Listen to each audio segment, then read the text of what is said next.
आरोग्यम सूत्रा देखने वाले सभी दर्शकों को मेरा नमस्कार। प्यारे मित्रों, आज हम बात करेंगे गॉल ब्लैडर स्टोन यानी कि पित्ते की पथरी के बारे में। प्यारे मित्रों, इस रोग की संपूर्ण जानकारी लेने के लिए और इस रोग से छुटकारा कैसे पाया जा सकता है, इसके लिए कृपया पूरी पोस्ट देखें ताकि आप लोग को संपूर्ण लाभ हो। प्यारे मित्रों, इससे पहले कि हम आगे बढ़ें, आपसे एक निवेदन है कि आप चैनल को सब्सक्राइब भी कर लें, क्योंकि इस चैनल पर बहुत ही जीवनदायिनी जानकारियां स्वास्थ्य से संबंधित दी गई हैं। मुद्रा विज्ञान की पूरी पोस्ट यहाँ पर पूरी प्लेलिस्ट है, जिसे देखकर आप स्वास्थ्य लाभ प्राप्त कर सकते हैं। बहुत ही सुंदर सुंदर भजन आपको इस प्लेटफॉर्म पर सुनने को मिलेंगे, तो आप चैनल को सब्सक्राइब जरूर कर लें प्रिय मित्रों, ताकि आपको हर एक पोस्ट का एक नोटिफिकेशन मिल सके जब भी हम कोई नई वीडियो डालें। ॐ जीवेम शरदः शतं पश्येम शरदः शतं शृण्याम शरदः शतं प्रब्रवाम शरदः शतं अदीनः शरदः शतं भूयश्च शरदः शतात्। आइए अब बढ़ते हैं आगे। प्यारे मित्रों, गॉल ब्लैडर की पथरी सदियों से चला हुआ बहुत ही पुराना रोग है। आयुर्वेद के प्राचीन ग्रंथ सुश्रुत संहिता में भी इसका उल्लेख मिलता है। आचार्य सुश्रुत ने इसे कठिन साध्य रोग बताया है, और मिस्र में भी जब खुदाई हुई, एक राजसी स्त्री के शव से गॉल स्टोन्स बरामद हुआ। इन दिनों विश्व के ज्यादातर हिस्सों में ये रोग दिखाई देने लगा है। इस दिशा में बहुत सारे अध्ययन चल रहे हैं। वयस्क आबादी में कहते हैं कि हर 5वें से 10वां व्यक्ति इस रोग से पीड़ित है।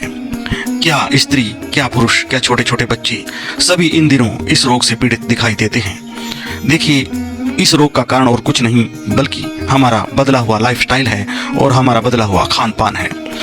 दोस्तों, हमारे शरीर में लीवर के ठीक नीचे नाशपाती के आकार का 10 सेंटीमीटर लंबा और 3.5 सेंटीमीटर चौड़ा एक थैलीनुमा अंग होता है, जो लटकी हुई अवस्था में रहता है, और इसी को प्यारे मित्रों कहते हैं गॉल ब्लैडर यानी कि पित्ताशय।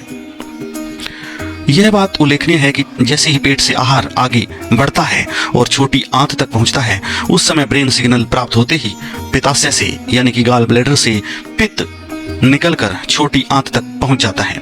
यही पित्त भोजन में वसा को पचाने का महत्वपूर्ण कार्य करता है। जीवन शैली के कारण अनेक लोगों को गॉल ब्लैडर की पथरी बन गई है। गॉल ब्लैडर की पथरियां कोलेस्ट्रॉल के क्रिस्टलों से बनती हैं। कुछ पथरियां पित्त लवणों से बनती हैं। पित्त लवण यकृत में निर्मित होने वाले पाचक तत्व हैं, जो गॉल ब्लैडर में स्टोर होते जाते हैं और धीरे धीरे एक पथरी का रूप ले लेते हैं।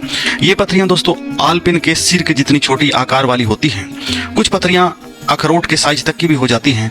आरंभ में ये पथरी बारीक कंकर के जैसी होती है, जो बाद में इस पर परत दर परत चढ़ने से इसका आकार लगातार बढ़ता जाता है। अभी तक ये स्पष्ट नहीं हुआ कि इनका निर्माण आखिर होता क्यों है, लेकिन ये कहा जा सकता है कि पित्त का निर्माण करने वाले घटक जब इनमें इनबैलेंस पैदा होता है तो ये पैदा होती है। पित्त जूस में कोलेस्ट्रॉल की मात्रा जब अधिक बढ़ जाती है तो गॉल ब्लैडर स्टोन का निर्माण होना शुरू हो जाता है। तो हम ये कह सकते हैं कि कोलेस्ट्रॉल और पित्त लवणों के औसत में परिवर्तन आने के कारण पथरियां बनती हैं। पथरियां सामान्य तौर पर किसी भी प्रकार के उपद्रव पैदा नहीं करती, किंतु कुछ लोगों में जब किसी पथरी के कारण गॉल ब्लैडर की गर्दन में अवरोध पैदा हो जाता है, तो पथरी अपने स्थान से सरक कर पित्त वाहिनी में आकर फंस जाती है, तो असहनीय वेदना होती है रोगी को। और ज्यादातर दोस्तों ये वेदना रात के समय होती है। असल में कोई भी दर्द रात को ही उठता है, चाहे वो प्रेगनेंसी का दर्द हो, चाहे पेट दर्द हो। ज्यादातर दर्द देखे गए हैं कि रात के समय ही उठते हैं। तो इस हिसाब से हम कह सकते हैं कि पथरी का दर्द भी रात को ही उठता है और रुक रुक कर यह दर्द होता है और रोगी को असहनीय पीड़ा होती है। दोस्तों, अब बात कर लेते हैं कि इसके कारण क्या हैं। पित्ते की पथरी होने के कारण है अधिक वसा वाला और गर्म भोजन करना।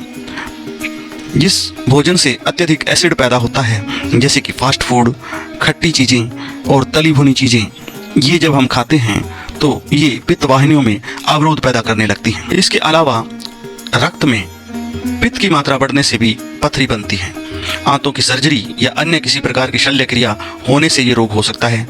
मांसपेशियों में तनाव होने से ये रोग होता है, और महिलाओं में हार्मोन असंतुलन से रोग पैदा होता है, और कई बार अधिक समय तक गर्भ निरोधक गोलियों का सेवन करने से भी यह रोग पैदा होता है, और पाचन संस्थान के जो विकार हैं उनके कारण भी यह रोग पैदा होता है। यह रोग मध्यम आयु वाली भारी शरीर की महिलाओं में अधिक होता है। मोटापे का गाल स्टोन बनने से दोस्तों सीधा संबंध माना गया है। जैसे ही मोटापे से पीड़ित महिला तेजी के साथ वजन कम करने लगती है, वैसे ही गाल स्टोन बनने की संभावनाएं एकदम से प्रबल हो जाती हैं। तो किसी भी ऐसी पोस्ट या किसी भी ऐसे व्यक्ति से संबंध ना बनाएं जो आपको ये कहे कि एक हफ्ते में ही मैं आपका वजन कम कर दूंगा। एकदम से कभी भी अपना वजन कम नहीं करना चाहिए, उससे बहुत सारी व्याधियां प्राप्त होती हैं और किडनी तक फेल होने का खतरा बना रहता है। तो वजन को जब भी आप करें कम तो एक्सरसाइज द्वारा ही करें और धीमे धीमे आप अपना वजन घटाएं। 40 वर्ष की उम्र के बाद गाल स्टोन बनने के उदाहरण ज़्यादा से ज़्यादा देखने को मिलते हैं और आधुनिक जीवन शैली जैसे कि फास्ट फूड संस्कृति के कारण कम उम्र के बच्चों में भी दोस्तों ये रोग अचानक देखने को मिलता है। अब बात कर लेते हैं कि इसके लक्षण क्या क्या हैं। दोस्तों, अचानक पेट में दर्द होना और लहर की भांति यह दर्द उठता है। पेट के ऊपरी हिस्से में दाहिनी तरफ रुक रुक कर दर्द होता है, ऐंठन होती है। तो आप समझ लें कि ये पित्ते की पथरी का दर्द हो सकता है। भोजन करने के बाद पेट भारी होने लगता है, ठीक है, और अपच हो जाती है। चिकनाई युक्त भोजन पचना बंद हो जाता है। सीने में जलन होती है, डकारें आती हैं, ठीक है। भोजन खाने के तुरंत बाद दर्द होना शुरू होता है, चक्कर आने शुरू हो जाते हैं, ठीक है। भोजन खाने के बाद जो दर्द होता है वो 4-4 घंटों की गैप लेकर होता है। यह दर्द पीठ में, छाती में और दाहिने कंधे तक जाता हुआ महसूस होता है। दोस्तों, दर्द के साथ साथ उल्टी आती है, कच्चा मन होता है, सीने में जलन होती है, अफारा हो गया हो ऐसा लगता है। दोस्तों, अनेक बार ऐसा देखने में आता है कि पथरी अपने स्थान से हटकर गाल ब्लेडर की गर्दन में फंस जाती है और पित्त स्राव के रास्ते में अवरोध बन जाता है। यह बहुत ही कठिन अवस्था होती है जिसमें रोगी को एक प्रकार से बहुत ही भीषण यातना का सामना करना पड़ता है। इसको पित्ताशय शूल की संज्ञा दी गई है आयुर्वेदा में। इस अवस्था में पसलियों के ठीक नीचे बहुत ही तेज दर्द होता है जो धीरे धीरे बढ़ता है।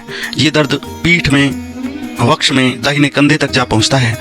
दर्द की तीव्रता का अंदाजा इसी बात से लगाया जा सकता है कि रोगी दर्द से तड़पने लगता है तथा बैठते उठते किसी भी अवस्था में उसे चैन नहीं मिलता। कुछ रोगियों में यह दर्द कई घंटों तक बना रहता है। जब यह पथरी पित्त वाहिनी के रास्ते बढ़कर आगे आंतों में पहुंच जाती है तो दर्द शांत होने लगता है। हाँ, इसके बाद अनेक बार दर्द पूरी तरह से शांत भी हो जाता है।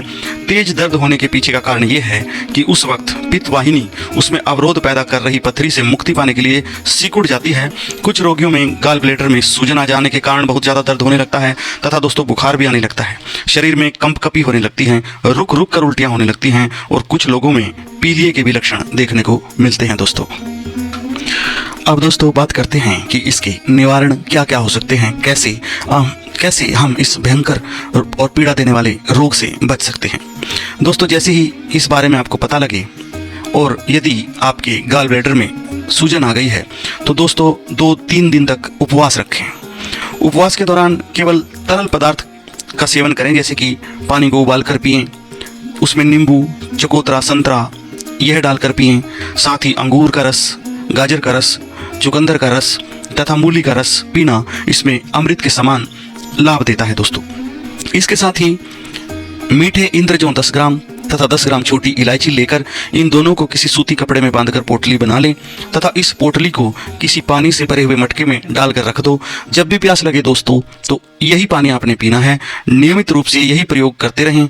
5 दिनों के बाद नई पोटली डाल दें तो दोस्तों इस रोग में बहुत ही फायदा आपको देखने को मिलेगा। फिर आप अपना कोलेस्ट्रॉल नियंत्रण में रखें। पित्त में कोलेस्ट्रॉल की मात्रा का बढ़ जाना भी गाल स्टोन का प्रमुख कारण होता है। इसके साथ साथ यदि दोस्तों आपका वजन बहुत ही ज़्यादा बढ़ा हुआ है तो आप धीरे धीरे अपना वजन घटाएं। इसके लिए आप पर्याप्त मात्रा में पानी पिएं, ठीक है। एकदम से डाइटिंग मत करें, धीरे धीरे किसी निपुण वैद्य के निर्देशन में आप अपना वजन घटाएं। एकदम तेजी से यदि आप वजन घटाएंगे तो गाल स्टोन प्रकोपित हो जाता है और रोग के बिगड़ने की संभावनाएं रहती हैं। तो धीरे धीरे वजन घटाया जाए। इसके अलावा धूम्रपान से बचें, यदि आप करते हैं तो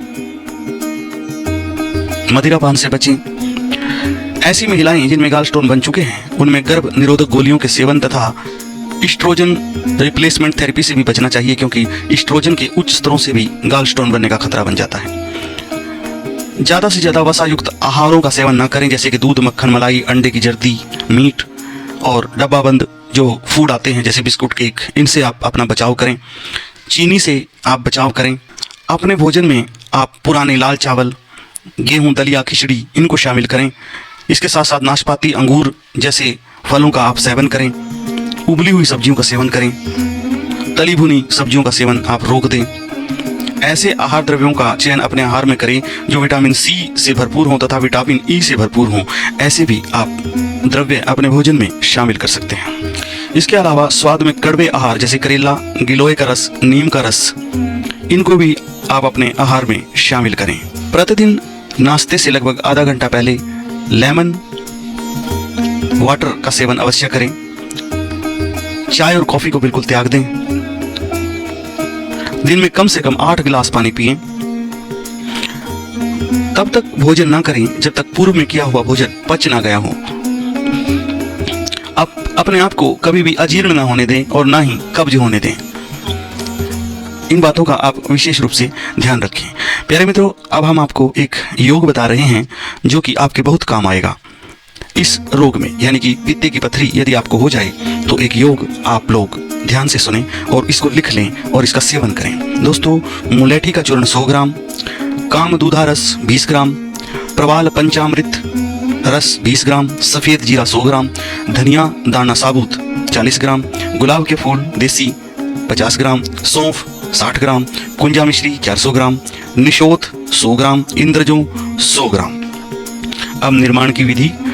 इन सब द्रव्यों को अलग अलग बारीक पीसकर कपड़ छान कर चूर्ण बनाकर एक साथ इकट्ठा करके किसी डिब्बे में दोस्तों सुरक्षित रख लें। और अब सेवन कैसे करना है? 1 चाय चम्मच भर मात्रा में सवेरे तथा सायंकाल खाली पेट पानी से यह औषधि लें। इस नुस्खे का नियमित सेवन करने से दोस्तों एसिडिटी कम हो जाएगी, गैस कम हो जाएगी, अल्सर ठीक हो जाएंगे। ऐसे रोगी जिनका किसी भी कारण से ब्लड प्रेशर बढ़ा हुआ है वो नॉर्मल हो जाएगा। समग्र मानवता के लिए आयुर्वेद का आशीर्वाद स्वरूप है ये नुस्खा, अतः इसको दोस्तों आप जरूर अपनाएं। जो लोग नियमित रूप से इस नुस्खे का सेवन करते हैं उनकी जो जठराग्नि है जो मंद हो गई है, यानी कि खाया पिया पचना बंद हो गया है, उनकी भूख एकदम से बढ़ जाएगी, ठीक है, और पचन की जो समस्याएं हैं वो खत्म हो जाएंगी, कब्ज दूर हो जाएगी और बहुत ही ज़्यादा लाभ प्यारे मित्रों आपको होगा। अब एक योग और हम आपको बताने चले हैं दोस्तों। काली जीरी 100 ग्राम, इंद्रजो 100 ग्राम, काला नमक 100 ग्राम, वायुडंग 100 ग्राम और जल कुंभिसार 400 ग्राम। इन सब द्रव्यों को अलग अलग बारीक पीसकर कपड़ छान करके चूर्ण बनाकर एक साथ इकट्ठा कर लें और किसी डिब्बे में सुरक्षित रख लें। फिर 1 चाय चम्मच भर मात्रा में दिन में 3 बार हल्के गर्म पानी से यह औषधि सेवन करें। रात को सोने से पहले अरंडी के तेल में भुनी हुई हरड़ का चूर्ण 3 ग्राम की मात्रा में हल्के गर्म पानी के अनुपान के साथ नियमित रूप से सेवन करते रहें। पूर्ण लाभ होने तक पूरी तरह पथ्य परहेज करें जो कि आपको बताई गई हैं और इस औषधि का सेवन करते रहें दोस्तों। 2-3 महीनों में गाल ब्लैडर की पथरी खुलकर बाहर आ जाएगी। तो प्यारे मित्रों, ये थी जानकारी कि पित्ते की पथरी के क्या कारण हैं, क्या लक्षण हैं और कैसे हम इसको ठीक कर सकते हैं।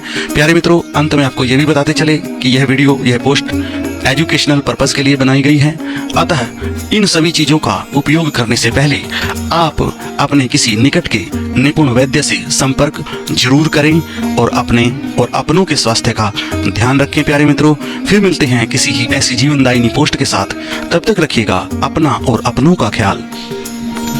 प्यारे मित्रों, जय आयुर्वेदा, जय भगवान धन्वंतरी, जय भारत भूमि। ओम जीवेम शरदः शतम्, पश्येम शरदः शतम्, शृण्याम शरदः शतम्, प्रब्रवाम शरदः शतम्, अदीनः शरदः शतम्, भूयश्च शरदः शतात्।